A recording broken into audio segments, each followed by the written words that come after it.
Hello everyone, welcome to lead straight. So today we are back again with a new video and आज का जो video रहेगा इसमें हम लोग एनमैट के बारे में बात करेंगे कि क्या क्या इंपॉर्टेंट अपडेट्स हैं एनमैट के लिए। जो विंडो 1 का फर्स्ट डे हुआ उसमें कैसा पेपर आया, क्या चेंजेस हैं as compare to last year, सारी चीज़ों के बारे में बात होगा।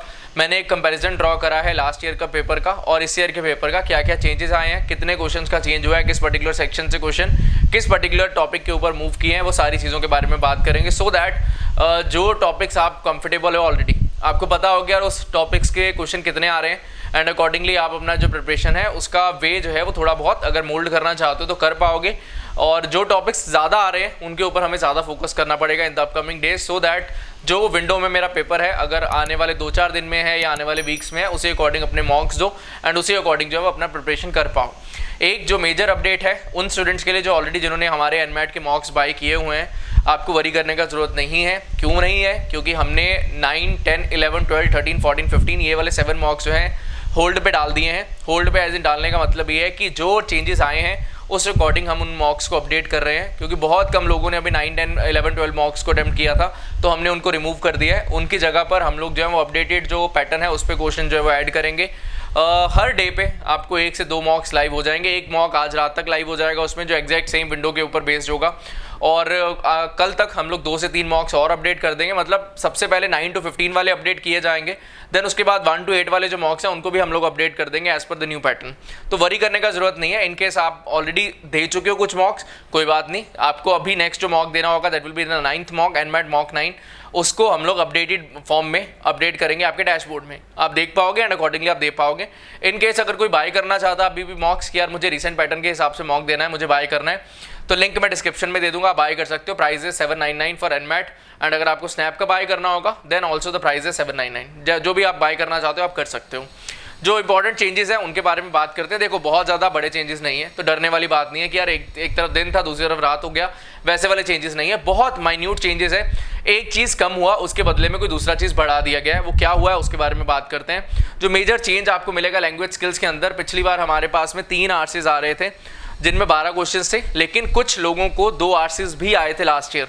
बट अभी जो है फर्स्ट डे का 12-13 लोगों से बात हुआ है, सबको जो है वो 2-2 आरसीज ही आए हैं, 3 आरसीज किसी को नहीं आए। तो 2 आरसीज की वजह से 8 क्वेश्चन हो गए हैं, 4 क्वेश्चन जो है वो यहाँ पर आरसीज में कम हो गए हैं और वही 4 क्वेश्चन जो है वो आगे एडजस्ट हुए। कहाँ पर एडजस्ट हुए? पैराफॉर्मिंग पैराजंबल में 4 आ रहे थे, अभी भी 4 आए हैं, कोई चेंज नहीं आया।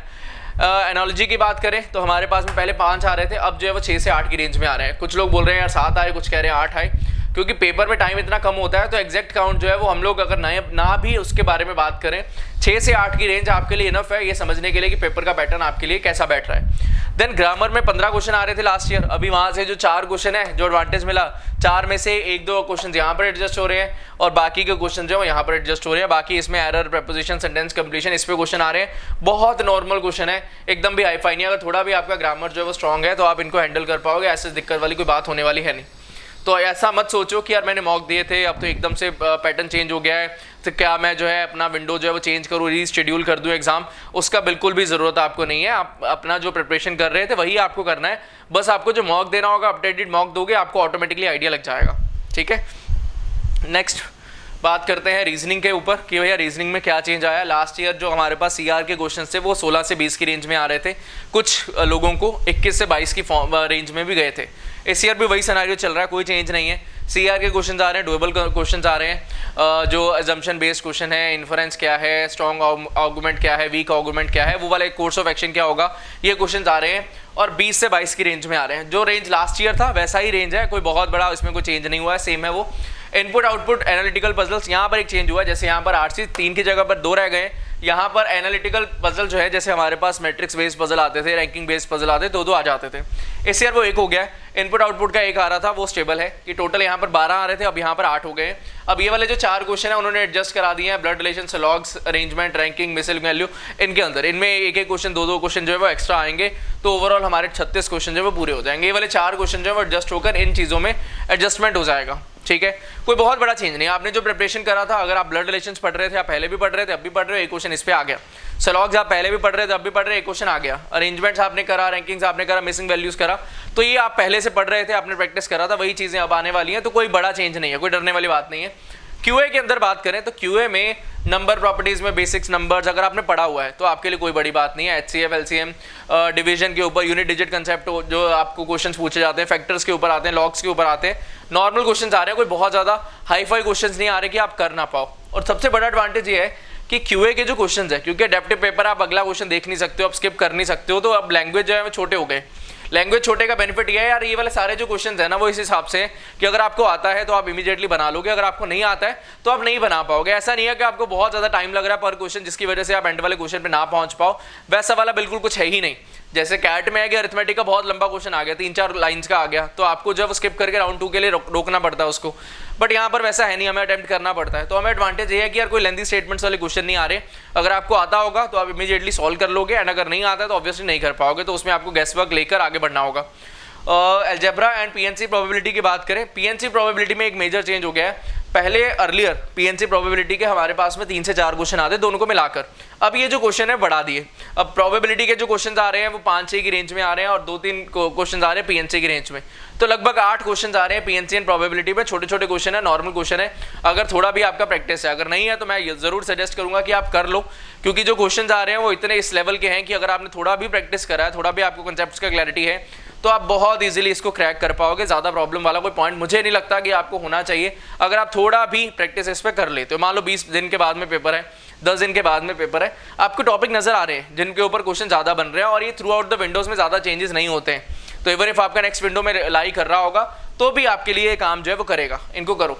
डीआई की अगर बात करें, पहले हमारे पास में 3 सेट्स आते थे 4-4 वाले, अब जो है यहाँ पर जो है 8 हो गए क्वेश्चन, 2 सेट आ रहे हैं, 4 क्वेश्चन यहाँ से हटे, जो 4 क्वेश्चन यहाँ पे हटे पीएनसी प्रोबेबिलिटी में एडजस्ट करा दिए गए। डाटा सफिशिएंसी पहले भी 4 आ रहे थे, अभी भी 4 आ रहे हैं, कोई भी मेजर डिफरेंस नहीं आया। तो जो की डिफरेंसेस हैं उनमें एक है आरसी, एक आरसी कम हो गया, भैया आरसी बहुत ज़्यादा पेन देता था, वीएआरसी सेक्शन जो लैंग्वेज स्किल्स वाला सेक्शन है कंप्लीट करना डिफिकल्ट हो जाता था आरसीज की वजह से, और आरसीज भी हैं ऐसे हैं डोएबल है यार, बहुत ज़्यादा कोई हाई फाई नहीं है। आप ये मत सोचो कि बहुत ज़्यादा तगड़ा आरसी आ गया मैं नहीं सॉल्व कर पाऊंगा, मेरा कैट वाले आरसीज नहीं हो पाते मुझसे, ये भी नहीं हो पाएंगे, वैसा नहीं है। नॉर्मल लैंग्वेज है, नॉर्मल क्वेश्चन आप हैंडल कर लोगे। थोड़ा सा common sense based options elimination भी हो रहा है, ध्यान से उस चीज़ का ध्यान रखकर सॉल्विंग करने का ट्राई करना, कुछ ऑप्शन आप डायरेक्टली स्ट्रेट अवे एलिमिनेट कर पाओगे। सेकंड चेंज है, एक है हमारे पास में आरसीज का चेंज, ये वाला आरसी का वैल्यू एडजस्ट हुआ इन दोनों के बीच में। देन अपने पास में यहाँ पर जो ये 4 क्वेश्चन जो है वो कम हो गए हैं, ये वाला जो 4 क्वेश्चन है ये बाकी के सारे टाइप के क्वेश्चन में एडजस्ट हुआ। सीआर तो पहले जितना आ रहा था उतना ही आ रहा है, कोई चेंज नहीं है। देन क्यूए की अगर बात करी जाए, क्यूए में हमारे पास में डीआई के जो चार्ट्स है वो अपने पास 3 की जगह पर 2 रह गए हैं, जिसकी वजह से 4 क्वेश्चन का डिफरेंस आया। वो 4 क्वेश्चन का डिफरेंस अपना पीएनसी एंड प्रोबेबिलिटी में एडजस्ट हो गया। सिर्फ ये 3 चेंजेस हैं, इन तीनों चेंजेस को हम लोग जो है वो ऐड कर रहे हैं, जो हमारे मॉक्स हैं एनमैट के उनमें ऐड किया जा रहा है, सो दैट जो एक्चुअल एग्जाम पैटर्न है उस हिसाब से आप एक फील ले पाओ। बहुत ज़्यादा डिफरेंस नहीं आने वाला है, but it is always advisable जो एक्चुअल पैटर्न बन रहा है उसी के ऊपर प्रैक्टिस करा जाए, सो दैट अपना स्ट्रेटजी जो है बना पाओ, क्योंकि अडेप्टिव पेपर में स्ट्रेटजी बहुत ज़्यादा इंपॉर्टेंस रखता है। तो एग्जैक्ट सेम पैटर्न के ऊपर अगर आप प्रैक्टिस करते हो आपके चांसेस ज़्यादा होंगे एक्सेल करने में। एंड जो कट ऑफ्स के बारे में स्टूडेंट्स पूछ रहे हैं यार मेरा इतना रह गया उतना, देखो मुझे जो मैसेजेस आए हैं मुझे लोएस्ट स्कोर अभी तक का 198 मिला है और हाईएस्ट स्कोर जो है वो अभी तक का 246 मिला है, तो इस रेंज के अंदर स्कोर्स घूम रहे हैं। मॉक्स में जो रेंज था जिनका 200 के आसपास आया उनका मॉक्स में स्कोर आ रहा था 180-185 के आसपास, कुछ मॉक्स में 200-220 भी गया था, बट मोस्टली एवरेज स्कोर आ रहा था 180-190 के आसपास।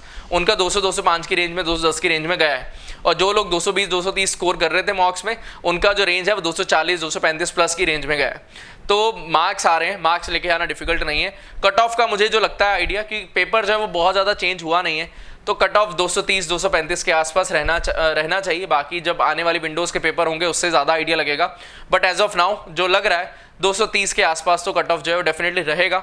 बाकी देखते हैं आगे क्या होता है, क्या विंडो का पेपर बनते हैं, अकॉर्डिंगली हम आपको जो है अपडेट दे देंगे। बाकी एनमैट के मॉक्स अगर बाय करने होंगे लिंक डिस्क्रिप्शन में अवेलेबल है। जो नए मॉक्स हैं अपडेटेड पैटर्न के साथ में, एक आज रात को अपडेट हो जाएगा, देन 2 से 3 डेली बेसिस पे हम लोग अपडेट कर देंगे, मे बी कल तक ही बाकी के जो 10 से लेकर 15 तक के मॉक्स हैं हम लोग लाइव कर दें, ठीक है।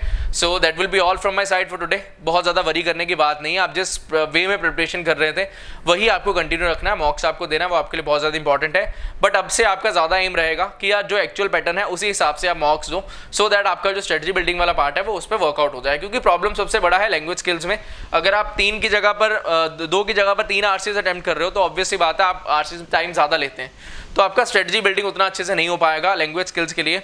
तो इसीलिए मैं सजेस्ट यही करूँगा कि अभी रुक जाओ, कोई मॉक मत देना, अपडेटेड मॉक्स ही देना। आप पुराने मॉक्स देने का अभी उतना उस लेवल पे फ़ायदा नहीं होगा, ठीक है। So that will be all from my side, thank you and happy learning, all the best for preparations, bye bye.